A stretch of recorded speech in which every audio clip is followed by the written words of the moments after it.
चलिए आज फिर एक बार आप सभी का मैं स्वागत करता हूं हमारे इस क्लास में।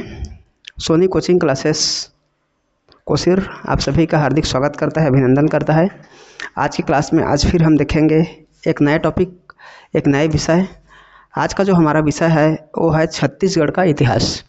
छत्तीसगढ़ की जो इतिहास है उसको हमने 3 चरणों पर अध्ययन किया है। कितने चरणों पे? 3 चरणों पे।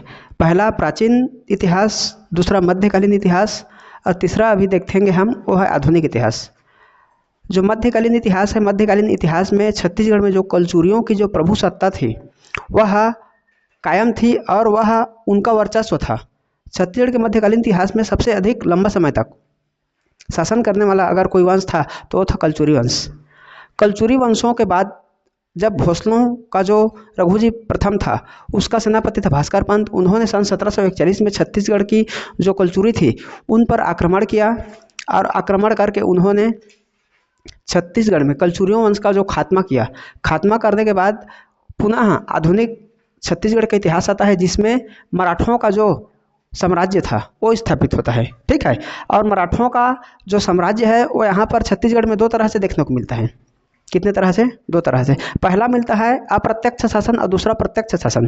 तो अप्रत्यक्ष शासन में छत्तीसगढ़ में रतनपुर का जो कलचुरी वंश था, ये अप्रत्यक्ष मराठा शासन जो काल रहा है 1741 से 1758, जहाँ पर रतनपुर के जो कलचुरी वंश थे जिसमें रघुनाथ सिंह, मोहन सिंह थे, और रायपुर के थे कौन?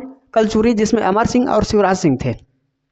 ये अप्रत्यक्ष शासन में आते हैं। अगर पूछ देगा अप्रत्यक्ष शासन का समय क्या है तो 1741 से 1758, और प्रत्यक्ष मराठा शासन यहीं से अब हम देखेंगे छत्तीसगढ़ का इतिहास। प्रत्यक्ष मराठा में सबसे पहले जो शासक आता है वो बिंबाजी भोसला आता है। 1758 से 1787 इसका समय रहता है।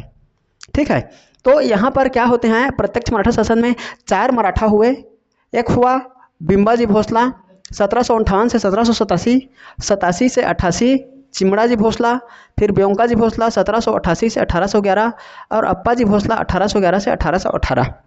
तो अभी मैं आप लोगों को जो अप्रत्यक्ष मराठा शासन है बिंबाजी भोसला का, इसको मैं एक छोटे से गीत के माध्यम से आप लोग को मैं प्रस्तुत कर रहा हूँ, समझा रहा हूँ। देखिए, छत्तीसगढ़ के पहले मराठा शासक बिंबाजी भोसला, जेकर राजधानी रतनपुर है। बिंबाजी नाडे नाडे नाडे, बिंबाजी नाडे नाडे नाडे। छत्तीसगढ़ के पहले मराठा शासक बिंबाजी भोसला, जेकर राजधानी रतनपुर है। सेनापति पांडुरंग, जेकर सेना हावय नीलूपंत जी। समझा था का? हाँ, तो एक पदाधिकारी में सेना रहीस नीलूपंत और सेनापति रहीस पांडुरंग। छत्तीसगढ़ के पहली मराठा शासक बिंबाजी भोसले। एक जो शीर्षक है ते काय जाना था? बिंबाजी नाडे। मैं गीत बनाया है बिंबाजी नाडे।